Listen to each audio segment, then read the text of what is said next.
Obviously, a couple things. Some injury updates. Obviously, Grady, unfortunate, he'll be out for the year. So, when you lose a guy like Grady, who's been such a good leader for us and been a great player, he'll do everything to get back. But it's unfortunate, it's not going to take one person will do it, and that's what you have to problem solve and continue to evaluate that. Hate it for Grady, first and foremost. And then, a couple other guys that went down yesterday, all the guys that get checked for concussions, they'll be further evaluated, whether you're cleared or not. Guys in that category, you'll continue to test them, make sure we do everything we can. The health and safety, and they're paramount for those guys. And then with Drake, I don't have an official timeline. We'll have to see. It wasn't as bad as we thought, so that'd be some positive news there with Drake. And so that's kind of where we're at. Yeah, Coach, how big of a loss do you sense that Grady, pulling him from that unit, and how have the backups done? They've been rotating in a lot, Laquel, Taekwon, and that group. Yeah. Is Calais a possible option to move inside? I think all options are on the table, as we, look right now, short term, what we need to do to, depending on the plan for Minnesota too, that's going to have an effect. But obviously, those guys, just numbers wise, depth wise, got to step up. And, Kale got a little banged up yesterday, was able to return. He's played some good snaps for us, but, we were down 2. You're mixing and matching. So we'll get creative if we have to.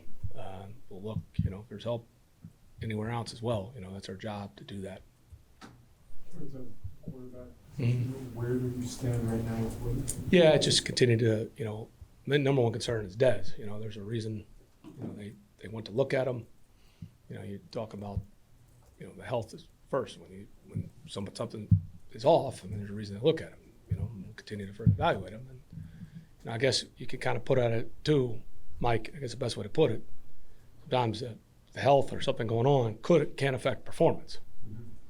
So you got to do what's best for your team, and obviously my concern is for the player.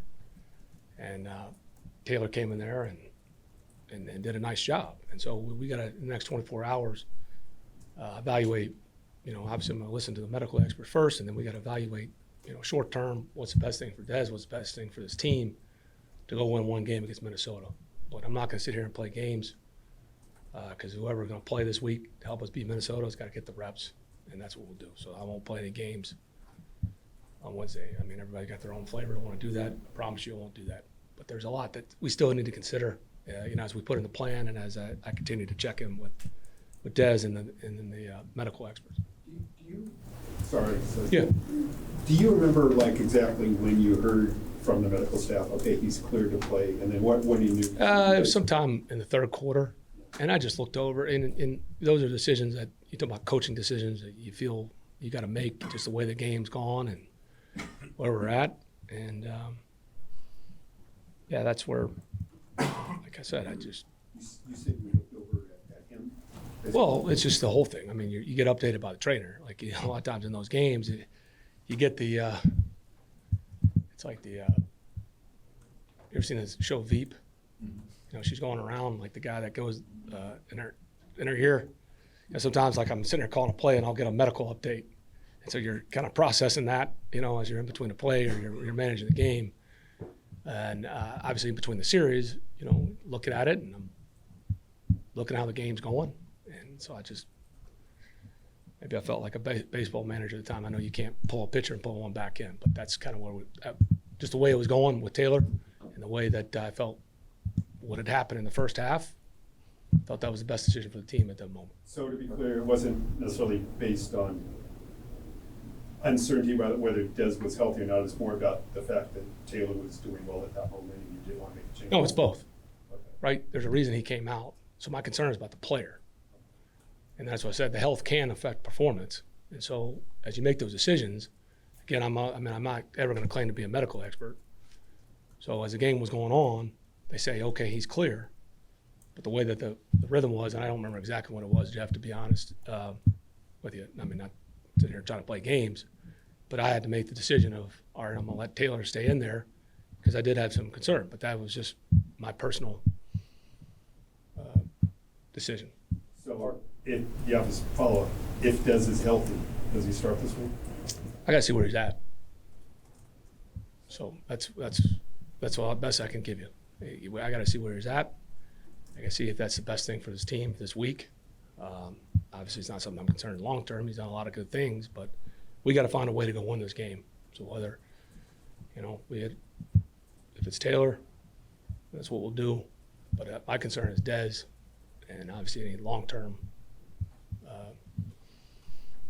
You got back out there. I don't think he's ready, and sometimes it has nothing to do with just medically. It's everything else that goes with it. Maybe this is dumb, I don't know. If he was clear, then what was the concern that you saw that has kind of led you even 24 hours later to say, you know what, I'm not sure? Well, you go back through more testing. So just because they make clear in the game, the NFL does a great job, they're going to take more thorough tests. Whether you come back in or you don't, like Keith, or whatever that's, and I've held players out that have been cleared, and we have that precedent here. So that's my flaw for being conservative with players. So be it. But again, you just got to make the best decision for the team. So, Des has gone through additional testing at this point. They're going to go through it. Yeah. They've not gone through it. Yes. I haven't checked in 2 hours. Been trying to find solutions to make sure we play a better field position, make sure we tackle better, make sure we execute better, so we're not playing from behind. And that's what I've been trying to do. And you get updates, and I'll continue to update with them. So there's all kind of stuff we'll do, further testing and whatnot. Is this kind of like Tua's situation last year? Like, he gets cleared, they put him back in, some more stuff happens. It's kind of like, I understand the reference, but it'd be kind of arrogant for me to think I knew all the facts that, led to Miami. I think that's unfair for me to criticize or co-sign, however you want to do it. But yeah, I want to make sure that everything is, my concern as a player and what's best for this team this week, because we need to go win this game. Art, I think your average start position in the first half was the 12-yard line. And clearly there were some decisions that were made as the field punts or not field punts or kicks or what are not just punts, there was a kickoff as well. Correct. What do you do there as far as addressing that? As you Yeah, I mean, that's every week. I mean, you got to do it. But that obviously, we got to fix that. I mean, that's stating the obvious there. Just some of the things that we got to tweak something, how we coach something different. We'll do that. How making decisions back there, making sure we're doing the right things. So if that's changing personnel or changing the scheme, that's what we'll do. But you can't do that. I mean, that's in credit to Tennessee. I mean, I don't think it was any secret how they were going to come in there and play that game. They had a chance early, didn't take full advantage of it, did get points. And then the rest of the half, we were really backed up, and we got to do a better job there.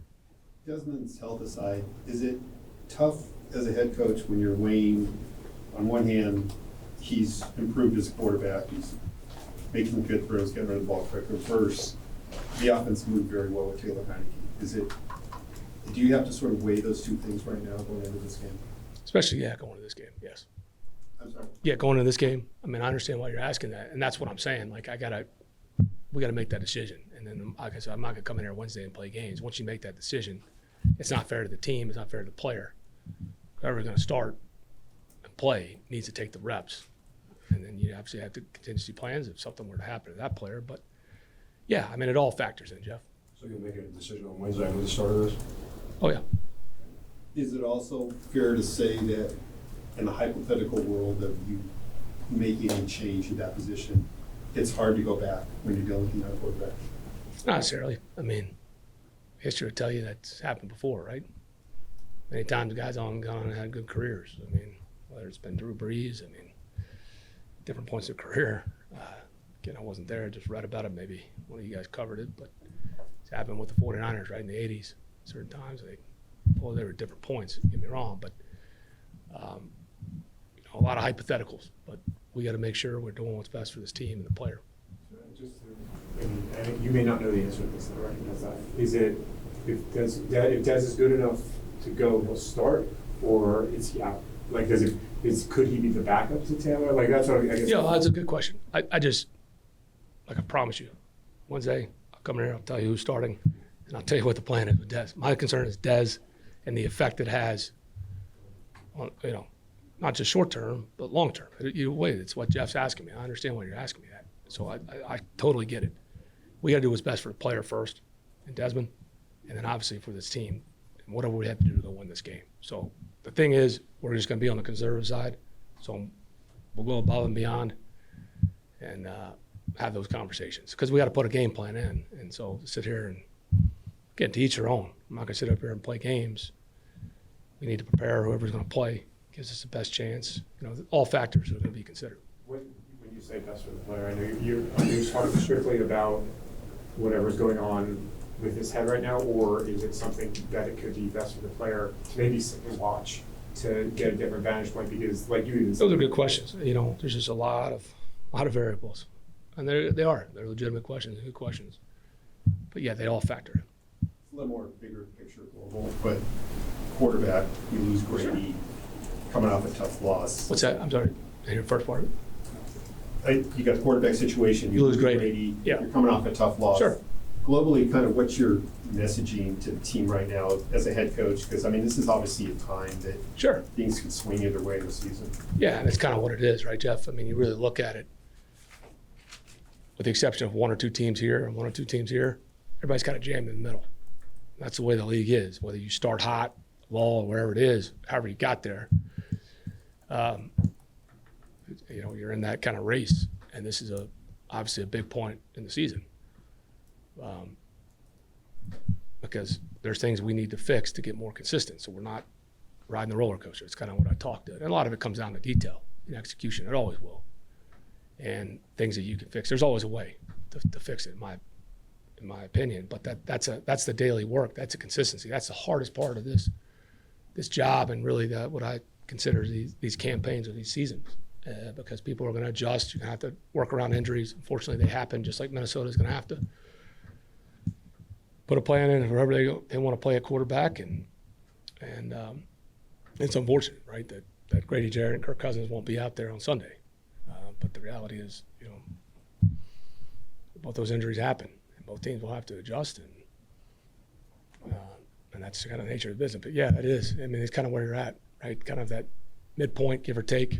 I know we have an odd number of games, but here we are, and our bye kind of, sets up after our first 10. But we need to make a push, and so however it is, that's our job.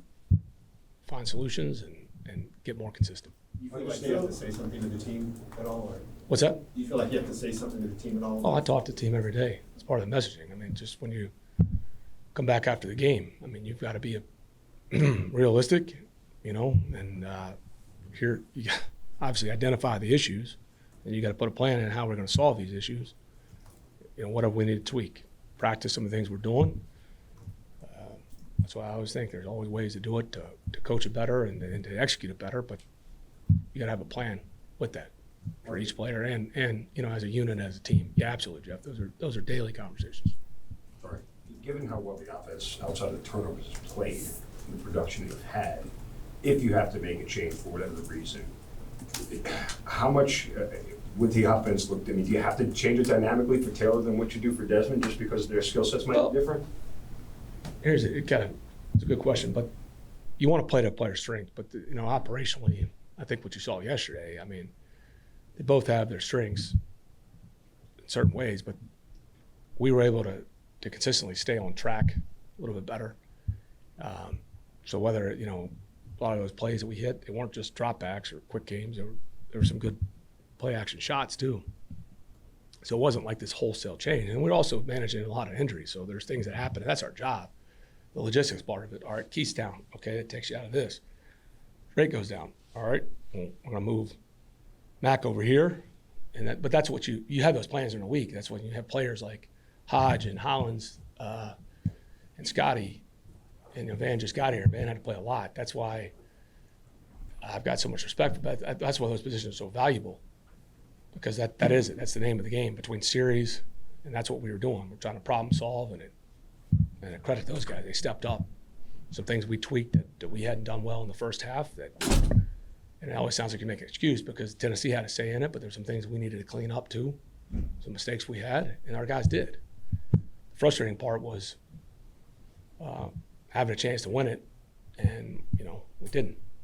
And but there's always a lot of reasons why. It never comes down to one play, as bad as it may feel how the game ends. But to me, that's the coaching, and that's the art of it, because it just happened in one of those games. We've been pretty fortunate all year, and it was like, speaking of what was that character's name? I guess it doesn't matter now. You're getting a so-and-so's down, so-and-so's down. Okay, man, what are you gonna do about it? You can't complain, so you're just trying to find solutions. So how do you fix the field position situation? Yeah, well, a couple things, right? I mean, we get the ball.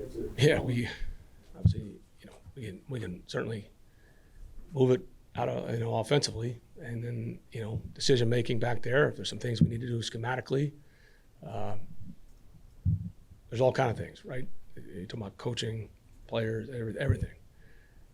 Certainly, that was a consistent issue yesterday in the return game, and we can't let that be a trend going forward. That has to get fixed, because it's going to make life hard. In my opinion, we were fortunate to only be down 14-3 after how some of that stuff went. I know you can't get into a specific name, but is there any chance that help on the defensive line could come through the trade market before the deadline? Yeah, I mean, I think it's our job to listen to everything, whether Grady was healthy or not. I think we'll never turn our phone off. Doesn't mean a deal's going to be made. I mean, you know how it goes. In the history of the league, maybe some trades have picked up, and everybody they'll find their, as you see it, I mean, they'll find their friendly state media person to put it out, try to see if somebody will take the bait, but that's usually not the way it goes. But yeah, it's our job, Jeff. We got to listen to everything. Have you ever dealt with, not only at the quarterback position, but just in general, with a turnover problem like this before in your career? How do you handle it? I mean, you can say it all you want. It doesn't change what happens on the field. I know things you can teach, but how do you solve a turnover problem? Yeah, you consistently try to find creative ways, and you got to look at, sometimes why they're happening. The one yesterday, you always teach a quarterback to have two hands on the ball, pull away. The other part too is there's other factors into it as well. Simmons pulls out his A-game rush, he gets us across the edge, and Jeff knocked it out. So being loose with football, there's things you got to work with that, and so there's everything. We can block that better. We obviously in the pocket, like I said, they've all been different, but there is a trend. We had one yesterday, right? They had one off their high snap. We had a chance to maybe get one more away, but turnover margin yesterday was even. What got us was the field position. We allowed them to get in the drives, and they played to their credit. It was like a death by 1,000 paper cuts with Derrick Henry. 3-yard runs. There were a lot of 3rd and 3s, a lot of 3rd and 2s. Converted them. Some fourth downs. They got to midfield. Give or take, they hit 3 shots. They scored off that turnover on a crossing route, and that was the difference in the game. Sorry if I missed this, but are you going to actually announce who the starting quarterback is, or? I'll tell you who's playing. I know everybody gets all giddy I just about wanna know if you're headline starter. I mean, it's just for Minnesota is what it'll be. Yeah. Yeah. Yeah, I'll just say, hey, look, here's who's gonna start against Minnesota. Yeah. I'm not gonna have balloons Play and this- celebrations and say, hey, D-Led, here's your depth chart for the rest of the season. You're not going to play the sneaky quarterback? No, that's what I was and I have no criticism about it, because trust me, there's 1,000 things you can criticize anybody for, certainly me. I don't think I'm perfect by any means. It's just I'm not going to play that game. That's just where I'm at. So one state you'll stand up. Yeah, I'll just tell you who's playing this week, because we got to get them ready to play. Just want to get clear, because he got cleared, didn't take him out of concussion protocol, or is he in the concussion protocol? They do a follow-up, is what- It's a follow-up. It's a to follow-up. the Yes, Concussion protocol? yes. Okay, all right. As best I've been told, that's what the protocol is. Do you feel, it's a dangerous question for you, I don't know, but. It is, I'm not gonna answer it. Do you feel like the NFL's protocol on how they handle things? Oh, if you think I'm gonna go down that road. I know, I'm asking. That's not my job to give. Right, but you held him out after he was cleared from protocol because you clearly said. It has nothing to do with me thinking about their health. Sometimes it's nothing to health. It's just there's other factors that go into it. So Yeah, look, trust me, they do a great job. Like, I think, everybody that cares about this game knows that. I mean, that's not what I'm talking about. So if I said anything that led people to that's not what I was getting at all. Do you have a good read on Dez's mindset or confidence level right now? Yeah, I mean, you get to know these guys pretty well. Yeah. Could you elaborate? Just waiting for your follow. I'm good. You got me to finally laugh. Like, usually it takes me like 2 days before I can even crack a smile. You and Derrick Henry. Derrick got me after the game, as pissed as I was. But anyways, no, I won't right now. I'm not going to elaborate right now. No, I mean, that's part of the things as if we go into the next day or so. What did Derek say to you? He knew I was mad, and he just, I mean, it's like, the thing is, like, when you go through seasons with guys, as players and coaches, you spend so much time with people. They know you. It's like a family member, a good friend. That's why I appreciate the guy. The time where I've, worked with him, tried to pick him up, obviously he knew I was frustrated, and I was trying to get out of there quick, and Derek's not a small person, and he comes and grabs me, and kind of woke me up, and it was good to see him. And then I went back to being kind of bothered. But No, I was gonna say by not elaborating, you're leaving something out there like you really want to evaluate exactly where he's health aside. that's your hypothetical. No, you didn't elaborate. So if you're not elaborating on, But I could ask you to elaborate on some other things I'll too. elaborate on anything you want me to elaborate on. That's dangerous. No. There's some questions I'd like to get, but I don't think my humor would go over well, and we don't want to go down that rabbit hole, Jeff. No, in all seriousness, it just goes back to making sure everything's good with the player, and that we do what's best for him and the team. That's really what it comes down to, if you want me to elaborate. But I'll hold you to it. Maybe after a big win, if you're here on Monday, I'll find a good question to set you up with. Coach, the way the dropbacks, I mean, are all quarterbacks from Logan up to Ritter taught the same sort of like on third step balls here? Like, is everybody kind of taught the same uniform drop-back methods? Everybody allowed to put their own, Brett Favre his way of dropping back. Is it that uniform to where you expect everybody to be, the ball placement to be in the same spot at the same point of the drop-back, or is everybody kind of have their own freedom to put their own quarterback spin on it? Of course, based on defensive circumstances too. I mean, guys come around, you're going to tuck to whatever, but is everybody kind of taught to have the ball in the same spot, at the same point of the drop-back, at the same point of, You talk about the depth of the pocket, you talk about exactly. the progressions or the play things and the steps and their body mechanics, how they take the snap, how the right foot up, right foot back and shotgun, things like that. Yes, exactly, all of it. Yeah. You sound like a guy you got a vested interest in one of these quarterback school. One of those kind of people. What's that? Were you a quarterback? Were you a quarterback in your days? I was a receiver. Receiver? No, those are good questions. There's a lot of, everybody's got their own opinions on it. Every player is a little bit different. I mean, obviously we have our parameters, but, we try to play to certain guys' strengths or certain things we believe in, fundamentally. But knowing this, I mean, it's never been one size fits all. If it's any position we've had, I mean, there's things you believe in, but if a guy can't get it done exactly how he wants, but it's successful, you don't want to take that away from him. But yeah, I mean, the guy, I call it, goes full cowboy, and it's detrimental. You don't have to rein them in. There are some guys that get away with it, others that don't. But yeah, that's a age-old debate. There's some guys that are so rigid that it's one size fits all, and if you don't do it that way, it's like blasphemy, and you can't play. But we've had success with a lot of different type of players at different positions, so it's a good question. Just making sure you don't have a vested interest for one of these quarterback schools. I'm only 5'9". It doesn't matter. There's guys that are smaller than you that are making a lot of money coaching quarterbacks and doing that gig. Not to be insulting, I had to look up the Vikings quarterback depth chart after Kirk Cousins. How much you know about these guys, and how hard is it to game plan when you haven't seen them play this year at all either? You're going off old tape, maybe from old teams. I mean, how much more work does this put for you to figure out whether it's Sean Mannion or Nick Mullins or Jared, whoever? Right. No, I mean, but that's your job, I mean, things come up, and obviously people have patterns when Kirk's in there, and Kirk was playing really good football. Like I said, it's a shame that people wanted to see Kirk and Grady Jarrett, but that is what it is. So, I mean, I think, they got a smart staff over there. You're looking at, how they would try to game plan. I mean, some things are going to be obvious. What worked against us?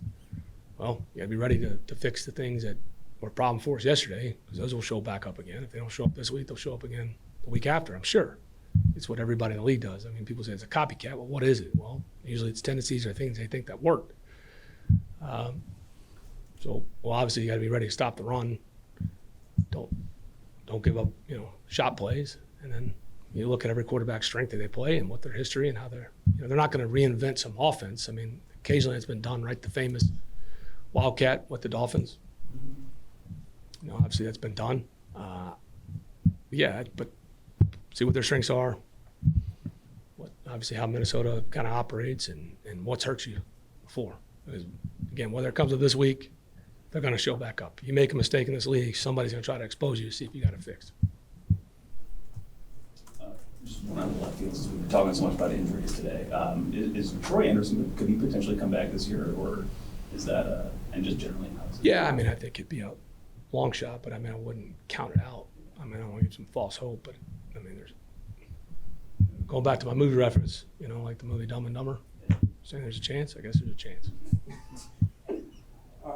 With Grady, was it the right or the left? Because he ended up walking the locker room and ended up standing. It looked like he was moving. Yeah, it's happened before. You get concerned when it's like tone, right? When they tell me that he's out, what happened, explain what happened.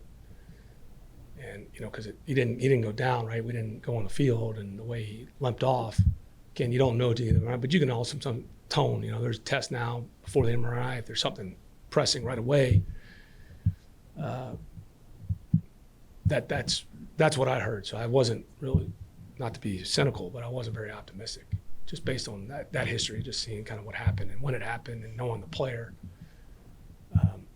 And then he was standing there, man. It's happened with other guys. It's unfortunate. Was it the right or the left?